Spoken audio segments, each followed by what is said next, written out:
नमस्कार, स्वागत है आप सभी का एक बार फिर से हमारे चैनल ट्रैवल विद कैलाश में।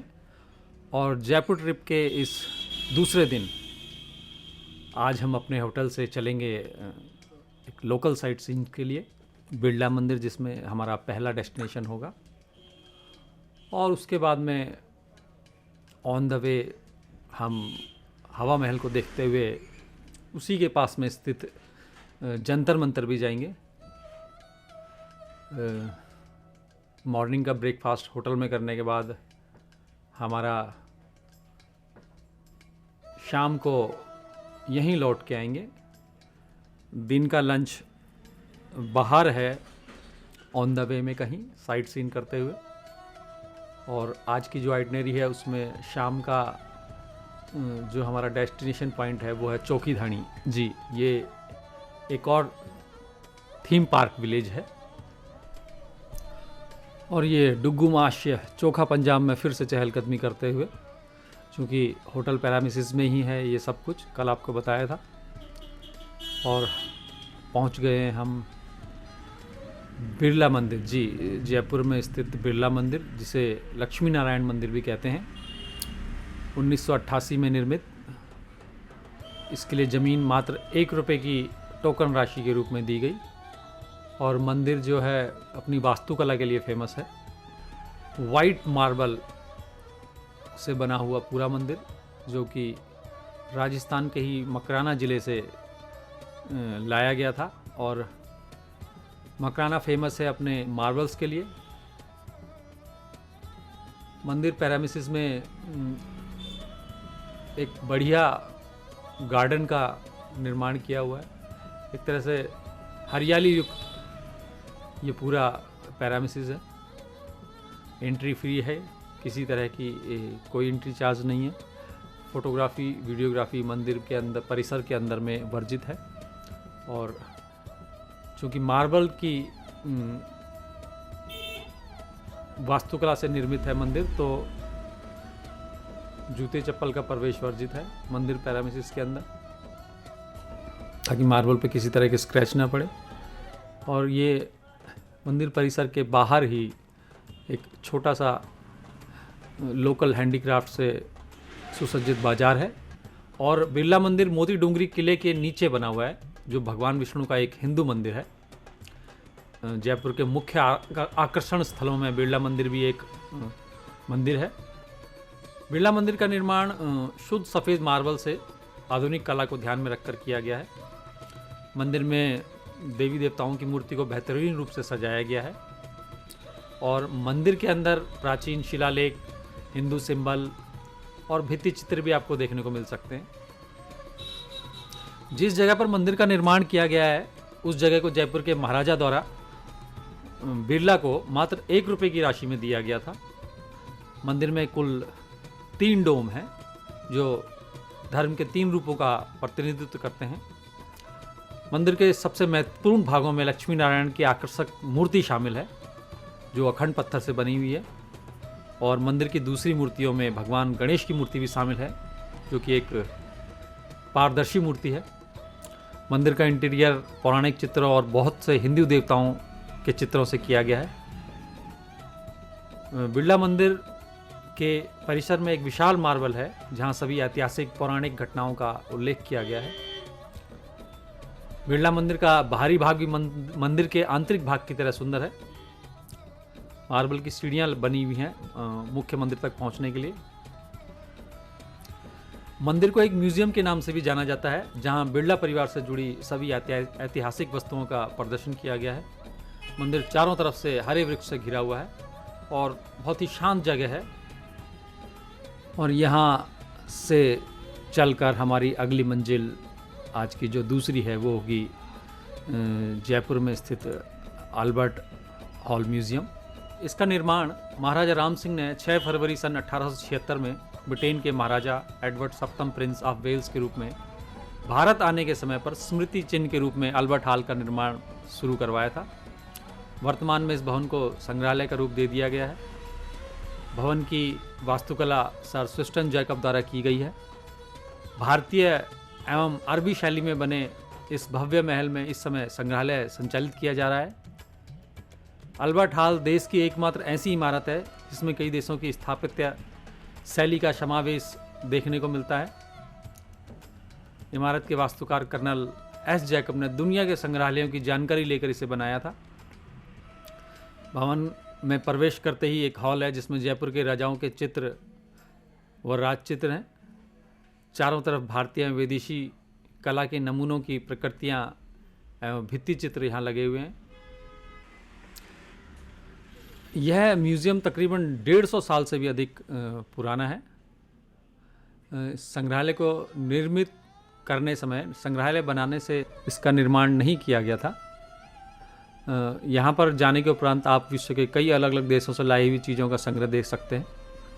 इस संग्रहालय की नींव 19वीं शताब्दी के दौरान यानी कि 1876 ईस्वी में रखी गई थी और Prince of Wales Albert Edward की जयपुर यात्रा के दौरान के उपलक्ष्य में इसका निर्माण कार्य शुरू किया गया था।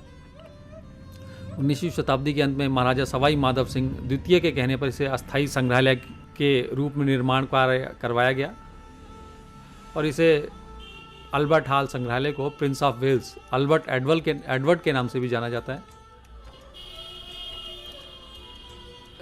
भारत के अलग अलग क्षेत्रों के अलावा विश्व के अन्य क्षेत्रों से लाए हुए कलाकृतियों के संग्रह को भी आप इस म्यूज़ियम के अंदर देख सकते हैं। अल्बर्ट हॉल म्यूज़ियम को विजिट करने के उपरांत आप यहाँ पर 19वीं शताब्दी के दौरान उपयोग में लाई जाने वाली वस्तुएं और खजाने का प्रदर्शन देख सकते हैं। म्यूज़ियम के अंदर जो अलग अलग गैलरियाँ हैं वो इस तरह से हैं कि एक आपको पहले कालीन गैलरी दिखेगी, फिर क्ले आर्ट गैलरी दिखेगी, फिर कॉइन गैलरी जिसमें कि अलग अलग समय में प्रयोग होने वाले सिक्के हैं जिसे राजस्थान के कई क्षेत्रों से यहाँ लाया गया है। फिर एक ज्वेलरी गैलरी है, उस ज़माने में किस तरह से आभूषणों का प्रयोग किया जाता था, सस्ते से लेकर महंगे आभूषण उसमें शामिल हैं। और फिर एक म्यूज़िकल इंस्ट्रूमेंट गैलरी है कि उस समय के वाद्य यंत्र जो पुंगी, शहनाई, गिटार, एक तारा, रावण हत्ता, ये सब चीज़ें आपको म्यूज़ियम के अंदर दिखाई देंगी। और म्यूज़ियम के खुलने का समय जो है वो 9 बजे से रात के 8 बजे तक है। भारतीयों के लिए जो प्रवेश शुल्क है वो 50 रुपये है, जबकि विदेशियों के लिए वो एक 300 है। और प्राचीन कलाकृतियाँ जी 8वीं शताब्दी की हैं, ये आप देख सकते हैं, जो कि इस वक्त म्यूजियम में संरक्षित हैं। एक तरह से जहाँ इनकी मेन जगह रही होगी वहाँ से इनको टूट फूट के डर से कहें या फिर चोरी के डर से कहें, ये हटा ली गई और अभी फ़िलहाल संग्रहालय में मौजूद हैं। बौद्ध धर्म से संबंधित, हिंदू धर्म से संबंधित सभी प्राचीन कलाकृतियाँ हैं। उस ज़माने में राजा महाराजा किस तरह के अस्त्र शस्त्रों का उपयोग किया करते थे, ये सभी म्यूज़ियम के अंदर लगा दिए गए हैं। वो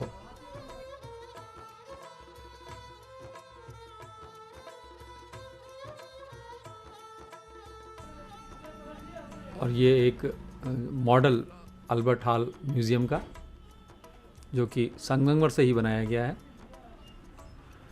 और बहुत ही शानदार हाथी दांत से निर्मित चित्रकारी उस ज़माने की, जो कि दैनिक उपयोग में होने वाली वस्तुओं से लेकर खिलौने, मूर्तियाँ,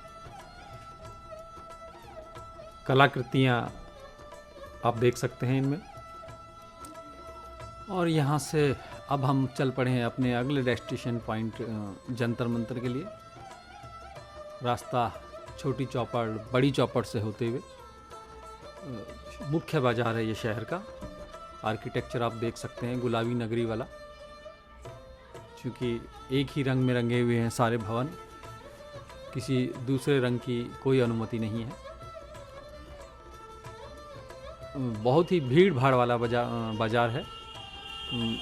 यदि आप कुछ ख़रीदारी करने आएँ तो कोशिश करें कि सार्वजनिक परिवहन का उपयोग करें, क्योंकि पार्किंग वगैरह में काफ़ी दिक्कत आती है।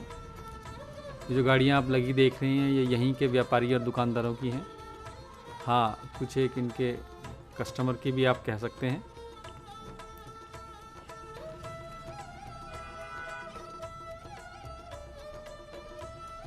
यही रास्ता जो है हमको ले जाएगा जंतर मंतर, और ऑन द वे में ही चूँकि इन्हीं बिल्डिंगों के समानांतर हवा महल भी है, तो वहाँ पे पार्किंग के लिए आपको एक थोड़ा दूर है वहाँ से, वहाँ आपको रोकना पड़ेगा यदि आप अपने पर्सनल व्हीकल से आते हैं तो। चूँकि हमारे पास 2 बसें थी तो पार्किंग वहाँ से काफ़ी दूर।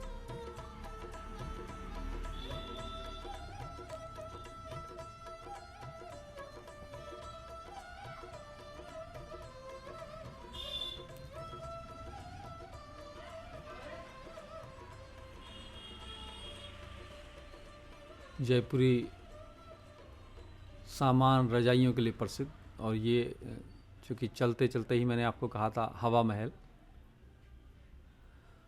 ऑन द रोड से ही हमने इसे देखा, बिल्कुल मुख्य मार्ग पर मौजूद है।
जी, तो अब हम पहुंच चुके हैं जंतर मंतर।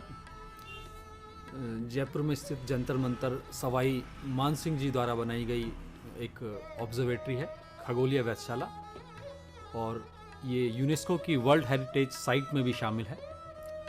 इसमें मेन 14 प्रमुख यंत्र हैं जो अलग अलग समय मापने की इकाई, किसी तारे की स्थिति, सौर मंडल में ग्रहों की स्थिति जानने में काम आते हैं। इसका निर्माण जयपुर नगर के संस्थापक और आमेर के राजा सवाई जय सिंह द्वारा 1728 में शुरू किया गया, जो निर्माण कार्य 1734 में पूरा हुआ।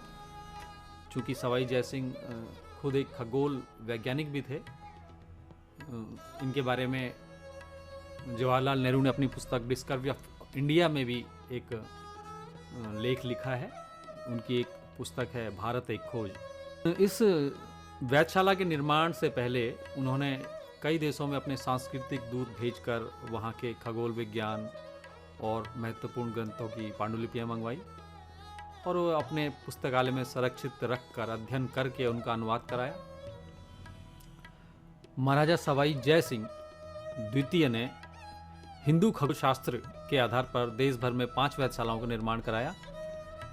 ये वेधशालाएं दिल्ली, जयपुर, उज्जैन, बनारस और मथुरा में बनवाई गई। इन वेधशाला के निर्माण में उन्होंने उस समय के प्रख्यात खगोल शास्त्रियों की मदद ली, और सबसे पहले महाराजा सवाई जयसिंह द्वितीय ने उज्जैन में सम्राट यंत्र का निर्माण करवाया था।